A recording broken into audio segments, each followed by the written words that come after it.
Lepo pozdravljeni. Ja, ponovno je teden naokoli, kar pomeni, da je čas za tedenski povzetek dogodkov. No, še malo pa bomo zakorakali v mesec avgust, kar pomeni, da so poletne počitnice pravzaprav v polnem teku. No, nažalost pa se dosti staršev dnevno sooča s vprašanjem, kam dati v času poletnih počitnic svoje malčke. Poročala sem že, da lahko 3-krat na teden svoje otroke popeljete na slovenjgraški bazen, kjer potekajo otroške delavnice. V tem tednu pa sem te omenjene otroške delavnice obiskala tudi sama. Pa poglejmo, kaj me je v ta namen zaupala animatorka Petra. Delavnice potekajo v ponedeljek, sredo in petek med 9 in 12 uro. Starostne omejitve za otroke nimamo. Igramo se različne igre. Ustvarjamo, smo športno aktivni, smo na mivki, skozi smo v gibanju. Nekateri otroci imajo s sabo kopalke, se kopamo na bazenu, gremo na bazenu različne igre, tako da jim je zanimivo, upoštevamo interes otrok, kar otroci želijo delati in tudi interes staršev. Torej tudi, če otrok ne zna plavati, se lahko udeleži delavnic? Tako kot sem rekla, nekateri otroci imajo s sabo kopalke, nekateri pa ne. Nekateri se samo ustvarjajo, igramo športne igre, hodimo po slacklineu, se igramo na mivki, iščemo luknje.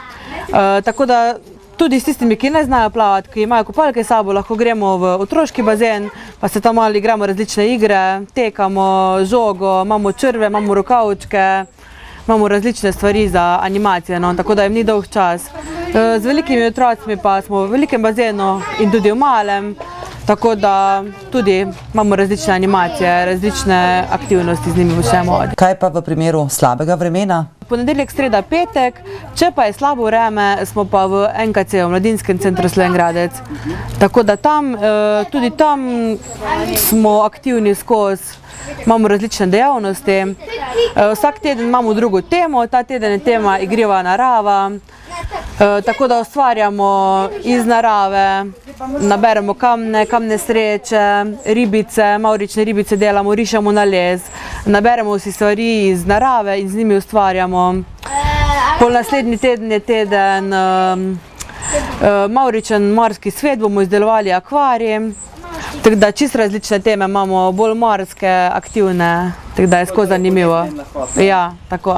Torej za vse tiste starše, ki v teh delavnicah, te delavnice še ne poznajo, glede na vreme, je torej odvisno ali pripelje? Ja, če je sončno, smo na bazenu, če je seveda bazen odprt, mislim vedno, ko je sončno bazen odprt, če pa je grdo vreme, smo pa v Mladinskem centru. Tako da lepo vabljeni, vedno imamo veliko otrok. Pridejo tudi starši, se radi igrajo z nami, tako da za varnost je poskrbljeno in za vse, da otrokom ni dolg čas. V prejšnji oddaji sem gostila župana Mestne občine Slovenj Gradec, gospoda Andreja Časa, s katerim sva spregovorila o postavljeni vodni fontani v skateparku, torej v Slovenj Gradcu. No, lahko povem, da so to fontano z vodo postavili tudi na prenovljenem otroškem igrišču v soseski S8, torej pri Tomšičevi in Majstrovi ulici. In seveda v ta namen sem spregovorila s pobudnikom in z načrtovalcem ureditve tega prenovljenega otroškega igrišča, z gospodom Borisom Rajom. Od koga je prišlo največ pobud? Verjetno od občank in občanov, ki so torej starši. Je temu res tako? Da, že vrsto let spremljam pravzaprav razvoj tega igrišča in seveda vseh igrišč za otroke, ki jih imamo v našem mestu, pa tudi širše. In mnoge občanke in občani, ker me poznajo tudi kot občinskega svetnika, se name obračajo in so se obračali name, če se bi dale kakšne stvari še urediti. In seveda tudi sam sem opazil, da bi bilo tako lep prostor, kot je ta med bloki Majstrova Tomšičeva, v neposredni bližini vrtca na Majstrovi ulici, zelo primerno in koristno urediti kot otroško igrišče z različnimi ponudbami, z različnimi programi. No in na podlagi te ugotovitve in teh informacij, ki sem jih pridobival, sem pripravil tudi en tak koncept, ki sem ga predstavil nekaterim strokovnim delavcem občinske uprave In seveda o tem sem govoril tudi kar nekajkrat na občinskem svetu. In moram z zadovoljstvom ugotoviti in reči, da je vodstvo mestne občine s strokovnimi službami prisluhnilo mojim predlogom in smo praktično skupaj in tudi v sodelovanju z Spoturom pripravili koncept za postavitev večnamenskih igral. In tako se je tudi zgodilo, da smo letos pred kratkim postavili eno največjih ali pa največje igralo večnamensko na tem igrišču. Potem smo seveda nadaljevali z uresničevanjem moje ideje, da bi tam seveda bilo potrebno pripeljati tudi vodo za potrebe koristnikov tega igrišča, tako otrok kot njihovih staršev. In tudi to nam je pred kratkim uspelo in smo tam uspeli postaviti fontano, tako kot tudi pri skate igrišču pri Mercatorju. Koncept tega igrišča je zastavljen tako, da bo seveda v nadaljevanju služil zgolj manjšim otrokom, seveda bo pa to tudi prostor, na katerem se bodo lahko in se že zadržujejo njihovi starši in spremljevalci. Zato je potrebno pač tudi graditi in dopolnjevati ostalo infrastrukturo, tako kot so različne klopi, tako kot bo različna mesta, kjer bodo lahko spremljevalci oziroma starši tudi posedeli in čakali ali pa spremljali aktivnosti svojih otrok. Torej, če pravilno razumem, klopi v tem trenutku še niso postavljene? Klopi že imamo kar nekaj postavljenih in pred 2 dnevoma sva se še z direktorjem občinske uprave dogovorila še za postavitev 3 fiksnih klopi in seveda za bom rekel tako, maskiranje zračnikov, ki so po igrišču kot moteči ob blokih Maistrove ulice, kjer bodo tudi prostori za sedeti in za pač počitek. Poleg tega bomo pa seveda nadaljevali koncept zasaditve na tem igrišču, da ne bi izgledalo, kot da tu samo umeščamo nekaj igrala brez občutka za naravno okolje. Mi seveda želimo ohraniti takšno lepo naravno okolje in ga celo oplemenititi na način, da bomo še posadili nekaj okrasnih dreves, okrasnih grmičkov in seveda en košček oziroma en manjši nasad sadnega drevja, v katerem se bodo lahko otroci neposredno spoznavali s tem, kako pravzaprav nastajajo sadeži in bodo tudi takrat, ko bodo ta drevesa rodila, tudi lahko neposredno te sadeže pobirali in jih seveda tudi konzumirali. No, dostikrat se pozabi pri sami ureditvi na postavitev košev za smeti, pa me zanima, ste jih vi uvrstili v sam koncept? V konceptu teh postavitev, o katerih sem zdaj govoril, in tudi tisti, ki so načrtovane ob Homšnici, kjer bomo tudi v teh dneh postavili še dodatne klopi za starejše občanke in občani, ki so koristniki te sprehajalne poti, bodo ob vseh praktično ali pa na igrišču za otroke pač na potrebnem sorazmerju postavljeni tudi koši za smeti, za odpadke in tudi koši za odpadke za pse, za pasje iztrebke. Vendar bi tokrat izkoristil priložnost, da bi še enkrat pozval, da lastniki psov le-teh na otroško igrišče ne izpuščajo, pač pa da za to koristijo za to primerne prostore. No, iz Slovenj Gradca pa se selim na Ravne, kjer se je v petek pričel gorsko-kolesarski festival Black Hole oziroma po slovensko rečeno Črna luknja. No, kot sem izvedela iz prve roke, so tako tekmovanja, kot seveda tudi druge predstave, malo pod narekovaj rečeno tisto, kar nosi ime festivala po celotni Sloveniji in seveda tudi naokoli, torej po svetu. Kateri so ti konkretni dogodki, pa mi je zaupal predsednik društva Črna luknja, gospod Anej Štrucelj. No, kot ste že omenili, dogodkov je mnogo, od dogodkov tekmovalne narave do dogodkov čist rekreativne narave, do otroških dogodkov. Mogoče najpomembnejši, okrog katerega vse nastalo še prihaja, maraton Črna luknja je na vrsti v soboto ob 10. uri. Tekmovalni dogodki so bili še Black Hole Enduro, ki je bil prejšnji vikend, orientacijsko tekmovanje, Med tednom je poudarek predvsem na vodenih turah in izobraževanju in pa otroških dnevih. Otroški dan, glavni dan je danes, na katerem smo tudi mi. Včeraj pa predvčerajšnjem smo imeli pa tudi delavnice tehnike vožnje za otroke, kjer se naučijo pravilne tehnike uporabe koles. V petek imamo filmski večer, kjer se bo predvajal Red Bullov Rad Company, čisto nov film, ki je nastal v letošnjem letu. Vmes pa bojo še tudi razne prireditve. Predstavili se nam bojo tudi učitelji gorskega kolesarjenja, ter včeraj so se predstavili turnokolesarski vodniki, tako da program je res bogat, da mislim, da vsak od kolesarjev lahko nekaj najde za sebe. Glavnina tega festivala je torej v soboto. Glavni del je pa v soboto. Dva vikenda sta bila skoncentrirana, to sta bila glavna dogodka, enduro, ko je bil prvi vikend, in pa maraton, ki je drugi vikend, ki je pa v bistvu nosilni dogodek festivala. No, zanimivo je dejstvo, da je festival zelo ali morda celo nekoliko bolj znan na mednarodnem nivoju, za kar seveda iskrene čestitke. Hvala. Ja, to se trudimo, ker mi želimo narediti, vidimo potencial tu v Koroški regiji za razvoj gorskega kolesarjenja in želimo to predstaviti tudi tujini. V tujini je gorsko kolesarjenje zelo razvito in mislimo, da lahko tak festival tudi je en pomembnejših festivalov tudi v Evropi in po svetu. No, pred dnevi sem govorila s posameznikom, ki se ukvarja konkretno z monociklizmom. No, povedal mi je, da ste edini festival v Sloveniji, ki medse sprejme tudi torej te monocikliste. Ja, monociklisti so prav zanimivi kolesarji, kapo dol za njih, vozijo se v bistvu povsod, kjer se mi.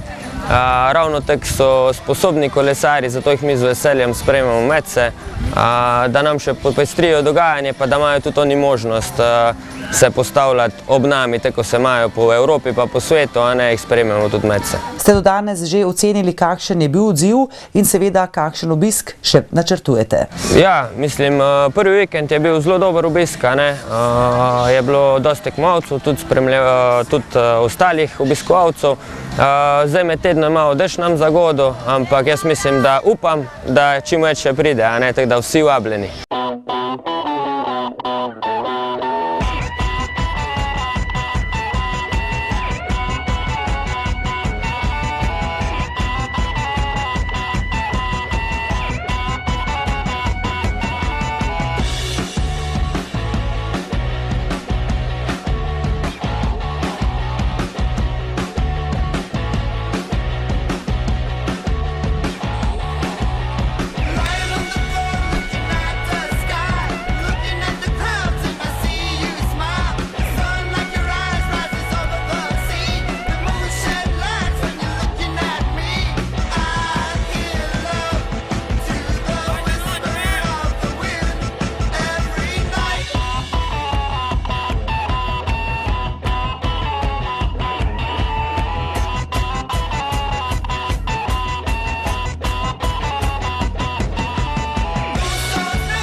Ja, z ekipo smo se odzvali vabilu vaške skupnosti Podgorje in Odriž, kjer so obeležili krajevni praznik. Pa si poglejmo, seveda v ta namen, nekaj utrinkov.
Ob koncu pa še glasbi.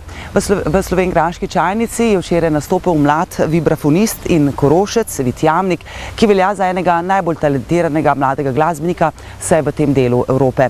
Pa poglejmo torej nekaj utrinkov in seveda tudi prisluhnimo pogovoru. Trenutno se izobražujem na Berklee College of Music v Bostonu in to je tisti glavni del časa, ki ga posvetim glasbi, seveda poleg same šole še vaje doma, vaje z različnimi zasedbami in to, ampak trenutno za moj napredek skrbi ta šola, torej študiji. Je pa res, da je treba, kot verjetno za vse druge stvari, če želiš uspeti, tudi tu vložiti precej časa. Zaenkrat mislim, da mi je bilo to še vedno v prid in tudi, kar se tiče igranja s starejšimi glasbeniki, to ni nikoli predstavljalo problema. Morda morda je bilo tudi njim zanimivo igrati z nekom mlajšim. Vsekakor meni je bilo veliko čast in veselje in mi je prineslo veliko izkušenj. Tako sem zelo vesel, da sem imel že kot mlad priložnost igrati z boljšimi od sebe, starejšimi, z bolj izkušenimi, saj to naredi boljšega. In zaenkrat mislim, da je res to bilo dobro. Jazz pravzaprav velja kot zvrst, torej da človek mora dozoreti, da lahko pravzaprav tako igra, kot seveda tudi posluša jazz. Glede na vašo mladost in glede na to, da imate za sabo že številne koncerte, torej je jazz tisto, kar vam očitno najbolj prija. Kako to, da torej jazz? Kak odnos imate vi do jazza? Kako čutite jazz? Kako poslušate, transportira jazz nam, gledalcem, poslušalcem? Se mi zdi, da jazz je zelo osebna, bi rekel, glasbena zvrst in lahko res prilagodiš sebi in hkrati skozi njo izraziš sebe na nek način. Tako da v tem pogledu je zelo odprta, zelo na nek način fleksibilna in jo lahko oblikuješ na različne načine. Se mi zdi, da je zelo primerna za komunikacijo s publiko. Saj ne gre zgolj za interpretacijo nekaj že napisanega glasbenega dela, ampak je veliko prisotne tudi improvizacije, ki res je izrazi nek trenutek, tisto, kar čutiš, kar misliš v tem trenutku. In morda to na nek način ustreza moje osebnosti, ne vem, morda mi je zaradi tega tako všeč. Pa seveda tu veliko faktorjev. Zdaj, če ocenjujem svoj lastni koncert, se poskušam na čim več različnih aspektov osredotočiti po koncertu. Torej ne gre samo za, bi rekel, pravilnost v smislu pravilnih not in morda ritmično natančnost, kaj takšnega. Gre za neko širšo sliko, gre za energijo, ki je nastala na koncertu, za interakcijo med glasbeniki.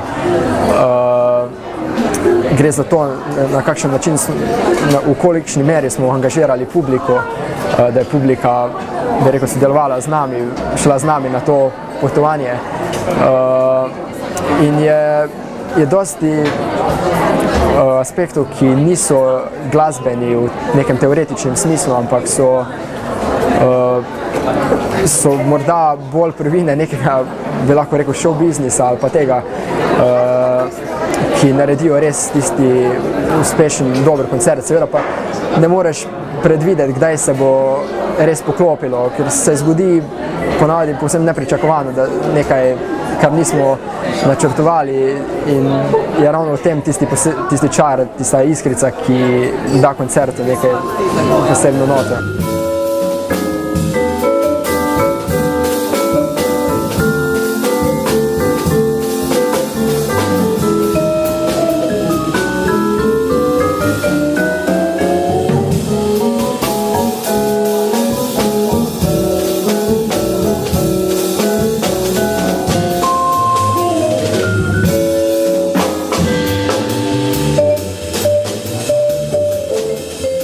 Člani zasedbe poleg mene so še Stane Hebar na kitari, Luka Herman Geisel na basu in siceršnji bobnar, naš Bernd Reiter. Danes je z nami Jože Zadravec, prav tako odličen bobnar iz Ptuja. Zasedba je najprej nastala v obliki trija, torej samo vibrafon, kitara in bas. Sicer mi smo se spoznali na Koroškem deželnem konzervatoriju v Celovcu, kjer smo vsi študirali. In potem kakšno leto po našem prvem skupnem nastopu se nam je pridružil še avstrijski bobnar Bernd Reiter in od takrat naprej nastopamo kot kvartet.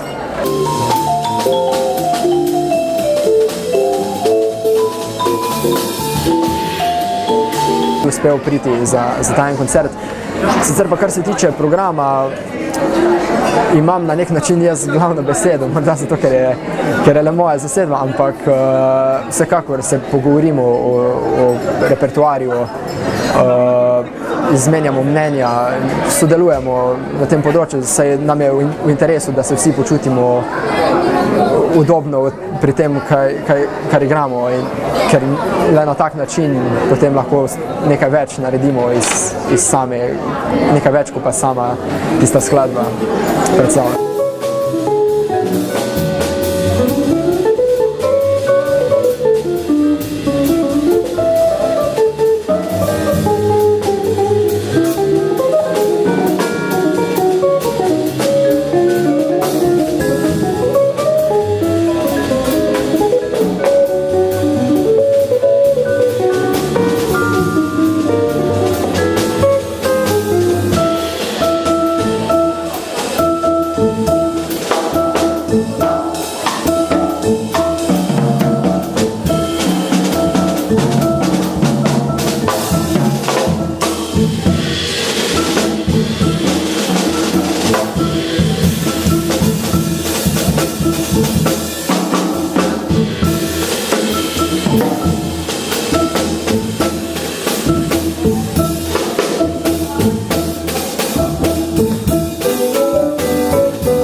V tem trenutku se od vas poslavljam, ostanite nekje na hladnem, torej v senci, in do naslednje oddaje le še srečno.